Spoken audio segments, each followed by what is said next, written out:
तो guys, Galaxy Note, it is officially dead. We had good times, nice memories, but now it's time to mourn the dead. तुझे मेरे करण अर्जुन लौटाने होंगे माँ, मेरे करण अर्जुन को लौटा दे माँ, मेरे करण अर्जुन आएंगे। बेवकूफ औरत, मरे हुए वापस कहां से आएंगे? आसमान का सीना चीर के आएंगे। Now Galaxy S22 Ultra, मैं वैसे पुनर्जन्म में विश्वास नहीं रखता, but it is a story of that. Karan and Arjun are really back, and boy they are back with a bang.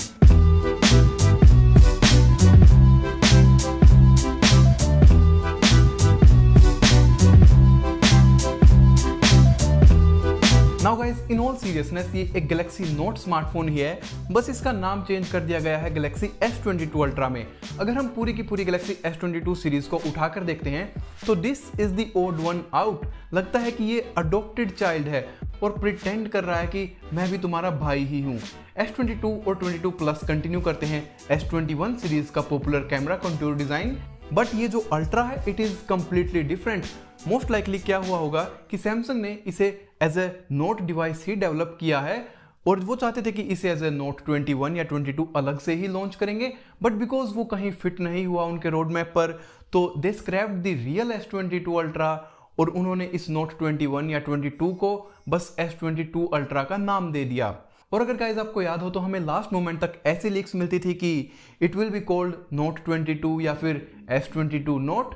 तो in all seriousness this is a note, भेड़ की खाल में भेड़िया, एंड S22 अल्ट्रा के नाम के अंदर note 22 ultra.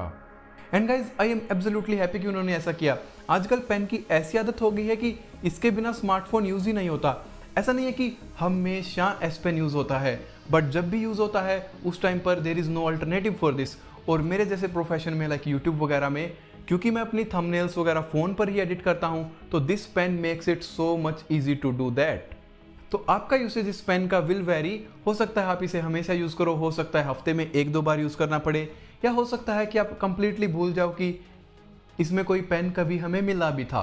But now let's talk about the pen even more. तो सैमसंग ने इसकी लेटेंसी को काफी कम किया है। राइट नाउ इसकी लेटेंसी है 2.8 मिलीसेकंड, जो कि नोट 20 अल्ट्रा की लेटेंसी से 3 टाइम्स फास्टर है, which was at 9 millisecond. It feels की like real pen and paper पर मैं लिख रहा हूँ।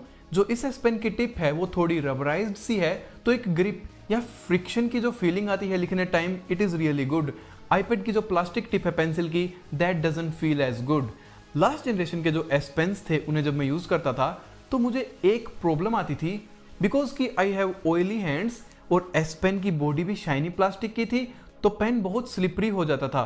बट इस S पेन की जो बॉडी है वो थोड़ी सी रबराइज्ड मटेरियल की बनाई गई है, तो ग्रिप स्लिप नहीं होती।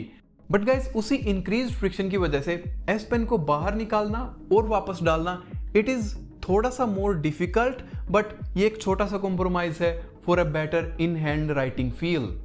एक और चीज, हमें इस बार एडिशनल पिंस टिप्स नहीं मिलती, तो अगर आपकी टिप फॉर सम रीजन टूट जाती है S पेन को गिराने से, तो you have to get to service centre to replace it, which is not ideal, less repairable और मोर एक्सपेंसिव होगा वो अगर हमारे बॉक्स में ही फ्री टिप्स मिलती तो। बाकी सारे के सारे S पेन नोट वाले फीचर्स हमें यहाँ भी मिलते हैं, लाइक S पेन निकालने पर क्विक ऑप्शंस का टॉगल, ब्लूटूथ फंक्शन सेल्फी लेने के लिए, और इधर उधर लाइक हैरी पॉटर वाली छड़ी चलाने वाले सारे के सारे functions. Importantly off screen memos are also back, और हैंड राइटिंग रिकॉग्नाइजेशन को भी बेटर किया गया है और काफ़ी सारी नई लैंग्वेजेस भी इसमें ऐड की गई हैं। नाउ गाइस इस बार हमें कोई फंकी कलर्स के S पेन नहीं मिलते, जैसे नोट 10 के साथ ये ब्लू कलर का पेन होता था, और ना ही ये पेन स्मार्टफोन की बॉडी के साथ कलर मैच्ड हैं। ये तो खैर ब्लैक कलर है और ब्लैक ही स्मार्टफोन है, बट बाकी कलर वाले स्मार्टफोन्स के साथ भी हमें ब्लैक कलर के ही पेन मिलते हैं।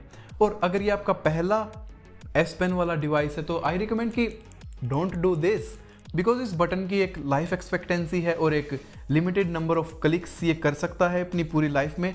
माना कि वो काफ़ी ज़्यादा है, बट अगर हम डेली करते हैं तो ये ख़राब हो सकता है, जैसे मेरे गैलेक्सी नोट 10 के पेन का बटन ख़राब हो चुका है और मुझे भी ये गंदी आदत लग गई थी दूसरे यूट्यूबर्स को ये देख कर, तो डोंट डू दैट। ये display best display in any smartphone ever, जो कि एब्सोल्युटली कोई सरप्राइज होने वाली बात नहीं है। जब भी कोई सैमसंग का नया फोन आता है हम हमेशा ही ये कहते हैं कि this is the best display. Samsung king है गाइस डिस्प्लेस का, उनके स्मार्टफोन्स में हमेशा हमें सबसे बेटर डिस्प्ले ही मिलती हैं और दिस इज नो एक्सेप्शन। इस बार हमें 120 हर्ट्ज और QHD रेजोल्यूशन सेम टाइम पर मिलता है। पहले वाले सैमसंग स्मार्टफोन्स में हमें चूज करना पड़ता था या तो हायर रेजोल्यूशन या फिर हायर रिफ्रेश रेट, बट इस बार we get both finally. Guys इस डिस्प्ले की ब्राइटनेस भी इंक्रीज कर दी गई है अप टू 1750 निट्स, जिसकी वजह से ये सनलाइट में सबसे इजीली रीडेबल डिस्प्ले है। और सैमसंग का जो नया विजन बूस्टर फीचर है तो वो स्क्रीन को रीड करके कुछ इस तरह से एडजस्ट करता है कि ये इवन मोर कलर एक्यूरेट नजर आए। डिस्प्ले थोड़ी सी कर्व्ड है दोनों एजेस में। It is like note 20 ultra, जो कि विजुअली देखने में बहुत सुंदर लगती है, बट पेन को एजेस पर यूज करना आइडियल नहीं है। हाउएवर अगर आप फ्लैट डिस्प्लेज के फैन हैं तो गैलेक्सी S22 और S22 प्लस बिल्कुल कंप्लीटली फ्लैट हैं। Go check them out. Display के बीच में गाइस हमें यहाँ पर मिलता है एक अल्ट्रासोनिक फिंगरप्रिंट स्कैनर, जो कि कहना पड़ेगा it has become the fastest fingerprint scanner. जब ये लॉन्च हुआ था S10 में शायद से, उस टाइम ये ऑप्टिकल स्कैनर से स्लो होता था, but right now it is the best. Samsung को पता था कि ओवर टाइम वो इसे ऑप्टिकल स्कैनर से बेटर बना सकते हैं, जो कि उन्होंने किया। This is better than any optical scanner. Also ये पहला स्मार्टफोन है with cornering gorilla glass Victus plus, सामने भी और पीछे भी। बट मैंने ट्विटर पर कुछ एक रिपोर्ट्स पढ़ी हैं कि लाइक ये इजीली स्क्रैच हो रहा है, खासकर ब्लैक कलर वाला, तो आई सजेस्ट कि लेमिनेशन या कोई कवर अपना प्रोटेक्शन के लिए यूज करें। इसके अलावा हमें इंडिया में 2 और कलर्स मिलते हैं, बर्गंडी और वाइट, जो कि I don't think are the best. और जो red, blue and grey options हैं वो हमें इंडिया में मिलते ही नहीं, बट वो कलर्स भी are not a match for this legendary note 10 plus. मुझे नहीं लगता कि कभी कोई इससे बेटर फोन कलर आ पाएगा, but other than that matte black किसको पसंद नहीं आता।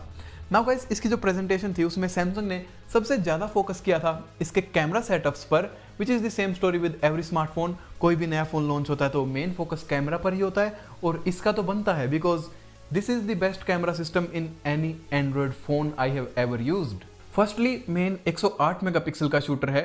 अगर हम 108 मेगापिक्सल पर स्विच करते हैं तो अमाउंट ऑफ डिटेल जो है वो काफ़ी बढ़ जाती हैं, बट याद रखो कि HDR इतने अच्छे से काम नहीं कर पाता 108 मेगापिक्सल वाले मोड में, बिकॉज आई थिंक बहुत ज़्यादा इंफॉर्मेशन हो जाती है प्रोसेस करने के लिए। तो 12 मेगापिक्सल का जो HDR मोड है इट वर्क्स एब्सोल्युटली बेटर। जो 3x हमारा जूम कैमरा है वो मिड लेवल जूम शॉट्स में यूज होता है and it is good, but I think इसका मेन पर्पस है पोर्ट्रेट शॉट्स, और इस लेंथ पर पोर्ट्रेट शॉट्स आई थिंक सबसे बेस्ट आते हैं। वैसे तो आप 1x पर भी पोर्ट्रेट ले सकते हो, बट मोस्टली हम जूम लेंस से ही पोर्ट्रेट यूज़ करते हैं। जैसे ये भी एक जूम लेंस है, तो जो 3x जूम लेंस है उसके पोर्ट्रेट दिखने में काफ़ी अच्छे आते हैं। सैमसंग ने पोर्ट्रेट्स को काफ़ी और इम्प्रूव भी किया है सॉफ्टवेयर वाइज। वो कहते हैं कि अब ये एक एक सिंगल हेयर स्ट्रैंड को भी डिटेक्ट कर सकता है, तो इसकी डेप्थ मैपिंग भी सबसे बेस्ट है। और ये कौन सा ऑब्जेक्ट मुझसे एक्चुअली दूर है या मैं कोई ऑब्जेक्ट को होल्ड कर रहा हूँ ये भी डिफ्रेंशिएट कर सकता है, विच इज़ रियली नाइस। और वो चेंजेस दिखते हैं, जैसे कि इसने यहाँ पर ट्राई किया है कि ग्रिल के जो बीच का स्पेस है उसे ब्लर किया जाए। इम्प्रूवमेंट हालांकि अभी भी हो सकती है, it is not perfect, but I think अभी के हिसाब से इट इज़ बेस्ट। और गाइज याद रखो कि ये प्री रिलीज सॉफ्टवेयर पर रन कर रहा है, तो आई थिंक जब आपको फ़ोन मिलेगा तो पोर्ट्रेट्स इवन बेटर रन करेंगे। जो हमारा 10x ऑप्टिकल जूम लेंस है जस्ट अमेजिंग। मेरा ये पहला स्मार्टफोन है 10x ऑप्टिकल जूम लेंस के साथ, और मैं कह नहीं सकता कि हाउ इम्प्रेस्ड आई एम। उड़ते हुए बर्ड्स की फोटोज लेना या काफ़ी दूर के बर्ड्स की इमेजेस लेना या कुछ भी बहुत दूर के ऑब्जेक्ट्स या कुछ भी वर्ड्स रीड करना, it is impressive. But guys ये क्रीपी भी हो सकता है डिपेंडिंग ऑन आप इसे कैसे यूज़ करते हो, तो डोंट मिस यूज इट। अभी तो क्या रिव्यू पीरियड था तो मुझे वो शॉट्स लेना कंपलसरी था, जूम शॉट्स लेना। इसे डेली लाइफ में मैं कितना यूज़ करूँगा I don't really know that much. But एक और चीज़ है कि इसका जो सीन ऑप्टिमाइजर है या फिर HDR है, sometimes it fuck things up. In cases में जैसे मून और ये लोगो है ये कंप्लीटली ही बिल्कुल अजीब सा कर दिया है, तो उन टाइम्स पर मुझे फोटोज एक और बार क्लिक करनी पड़ी to get the better result. इस बार गाइस सैमसंग ने सभी कैमराज का फील्ड ऑफ व्यू भी इंक्रीज किया है, बट अल्ट्रा वाइड का फील्ड ऑफ व्यू इंक्रीज नहीं किया। Like why? उसमें ही तो मोस्ट जरूरत होती है एडिशनल फील्ड ऑफ व्यू की, but still it is probably the best ultra wide camera. Also ये डबल करता है एज ए मैक्रो कैमरा, मैं ये नहीं कहूँगा कि ये ओप्पो के मैक्रो से बेटर है, it is not, but still बहुत बहुत ज़्यादा बेटर है कंपेयर टू जो हमें 2-2 मेगापिक्सल के मैक्रो कैमराज मिलते हैं बाकी के स्मार्टफोन्स में। वीडियो स्टेबलाइजेशन में भी सैमसंग ने काफ़ी इंप्रूवमेंट्स की है एंड इट इज़ अमेजिंग। लगता ही नहीं कि ये हैंड होल्ड वीडियो है। और सेम चीज़ सेल्फीज़ के लिए, मैंने इससे बेटर सेल्फीज़ भी किसी और स्मार्टफोन में अभी तक नहीं देखी हैं, बट यहाँ पर भी वही सेम प्रॉब्लम है कि अगर हम 40 मेगापिक्सल की सेल्फी लेते हैं तो HDR उतना अच्छे से काम नहीं कर पाता जितना 12 मेगापिक्सल की सेल्फीज़ में वो करता है। तो अगेन आई सजेस्ट कि 12 मेगापिक्सल की ही सेल्फीज़ लो। पावर वाइज गाइज हमें इसमें मिलता है स्नैपड्रैगन 8 Gen 1, जो कि मैं देखकर बहुत खुश हूँ बिकॉज इंडिया में हमें आई डोंट नो कितने सालों के बाद सैमसंग ने स्नैपड्रैगन का प्रोसेसर दिया है which is mighty powerful. But Samsung यहाँ पर भी एक कंट्रोवर्सी में फंस गया है GOS, जहाँ पर वो पकड़े गए हैं ऐप्स को स्लो करते हुए, 10,000 से भी ज़्यादा ऐप्स को स्लो करते हुए। रीज़न हो सकता है कि या तो बैटरी को इम्प्रूव करना या फिर स्मार्टफोन को ठंडा रखना, बिकॉज 8 Gen 1 की थोड़ी रेपुटेशन है ओवरहीट होने की। बट मैं ये कह सकता हूँ कि smartphone runs cool and absolutely fast.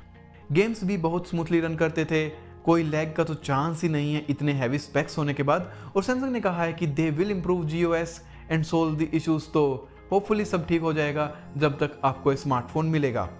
However एक चीज़ जो प्लान के हिसाब से नहीं रही वो है इनकी 45 वोट की चार्जिंग।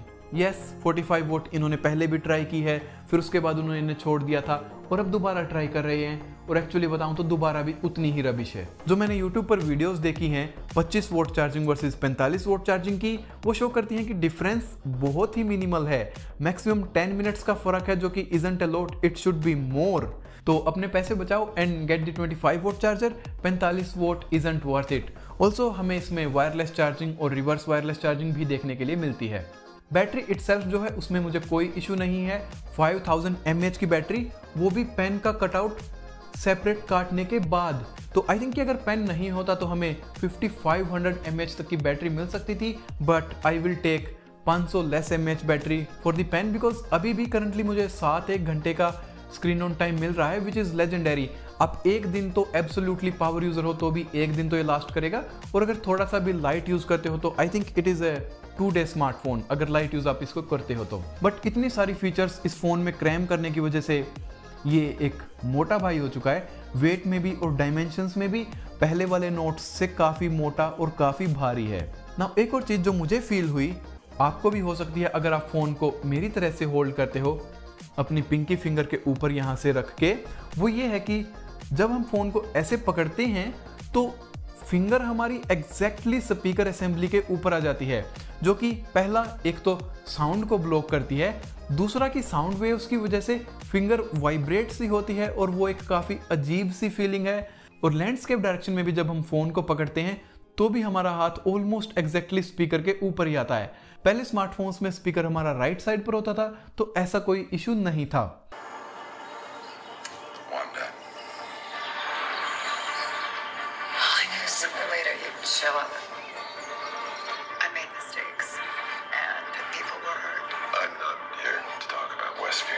स्पीकर्स इटसेल्फ गाइस काफ़ी अच्छे हैं, बट मुझे बस इसकी लोकेशन नहीं पसंद आई, और उसका भी रीज़न है कि राइट साइड पर हमें सिम ट्रे मिलती है जो कि पहले ऊपर की तरफ होती थी, और सिम ट्रे की अगर मैं बात करूं तो हमें इस बार एक्सपेंडेबल स्टोरेज भी नहीं मिलती। बट क्या मैंने बताया कि ये फ़ोन सेल्फ स्टैंड भी करता है? आई थिंक कि सैमसंग का पहला सेल्फ स्टैंडिंग S सीरीज़ का फ़ोन है ये, और मुझे सेल्फ स्टैंडिंग फ़ोन्स बहुत अच्छे लगते हैं और इसका डिज़ाइन और कलर भी मुझे काफ़ी अच्छा लगा ना। जो बाकी की चीज़ें हैं यूजुअल सैमसंग गुडीज़ जैसे IP68 और One UI जिसमें बहुत सारे फीचर्स होते हैं, और guys One UI timely updates और सबसे ज़्यादा अपडेट्स सैमसंग ने अभी अनाउंस किया है कि गैलेक्सी S22 और आई थिंक S21 भी और 2-3 और स्मार्टफोन्स और टैबलेट्स भी 4 साल तक एंड्रॉयड अपडेट्स मिलेंगे उन्हें। तो 4 साल यानी कि अभी एंड्रॉयड 12, 13, 14, 15, 16, एंड्रॉयड 16 तक हमें इसमें एंड्रॉयड अपडेट्स मिलेंगे, which is absolutely mind blowing. Android world में कोई भी कंपनी इतने सॉफ्टवेयर अपडेट्स नहीं देती। इवन दो गूगल इटसेल्फ जो कि एंड्रॉयड बनाती है can't match the number of updates Samsung is giving. तो मुझे यकीन ही नहीं हो रहा कि ये वही सेम कंपनी है जो कि अभी 7-8 साल पहले टचविज को लेकर इतनी बदनाम थी। तो it is a nice step ताकि आप फ़ोन को लंबे समय तक यूज़ कर पाओ। और स्मार्टफोन्स आजकल इतने कैपेबल हैं कि 4-5 साल तक they will work absolutely, and Samsung is leading the way here. Now I think कि मैंने सारे इंपॉर्टेंट फीचर्स और इंपॉर्टेंट स्टफ कवर कर लिया है। अगर छोटी छोटी डिटेल्स में जाऊंगा तो आई थिंक इतनी सारी हिडन फीचर्स और हिडन क्वालिटीज़ हैं कि मुझे 2 दिन लग जाएंगे। Overall best android phone, no questions. अगर आपका बजट अलाउ करता है तो do buy this. I don't think कि इससे बेटर एंड्रॉयड फ़ोन आपको मिलेगा। और क्योंकि सैमसंग हमें 4 साल के एंड्रॉयड अपडेट्स दे रहा है तो इट विल लास्ट लॉन्गर। लंबे समय तक आपको नए नए फीचर्स मिलते रहेंगे and it will stay relevant for longer, जो कि आई थिंक शो हो रहा है। ये मोस्ट प्री बुक्ड सैमसंग का एस फोन है इन पास्ट 5-6 साल। और अगर आप गैलेक्सी नोट 10 या नोट 20 पर हो तो I think it is the best upgrade. Now guys, कोई और क्वेश्चन हो इस गैलेक्सी S22 अल्ट्रा के बारे में तो आप मुझे कमेंट्स में पूछ सकते हो। अगर आपको ये वीडियो अच्छी लगी हो गाइस तो give me a thumbs up. ऐसी और वीडियोस के लिए, स्पेशली इसके छोटे भाई S22 के रिव्यू के लिए चैनल को सब्सक्राइब करना ना भूलें। और इसी के साथ I will see you in the next one.